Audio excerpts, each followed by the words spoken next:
Mo ni ang pagkaon nga lami kaayo imuhang pangitaon kining pagkaon na dili jud kapul ano, so pwede kayo na siya nimo iparis og mga ginamos, uyap ug mga kinilaw, ilabi na nga kinilaw nga talaba kinalamian gyud niya, ilabi na sa mga tapok-tapok kanang mga outing, so dili jud mawala ning saging sa banato.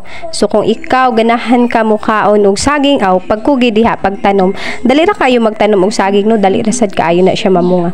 Pero og dili ka ganahan magtanom aw sayon ra kayo ang solusyon pagpalit sa merkado or ka sa imong silingan ay daghang baligya, daghang kaayong bunga ang tanom sa imong silingan, pwede ra na nimo hangyoon. Naabitaw uban no nga ilang ikaulaw nga ang ilahang pagkaon, ang ilahang gikinaon is doma like ingon ani nga mga saging nganong inyo hamang ikauwaw nga gipangita man gani ni sa kadaghanan. Wala ba mo kahibalo nga daghan kay nadato tungod sa pagtanom lang og saging, pagpamaligya og saging? So grabe kaayo ni siya ka importante sa kinabuhi sa tao.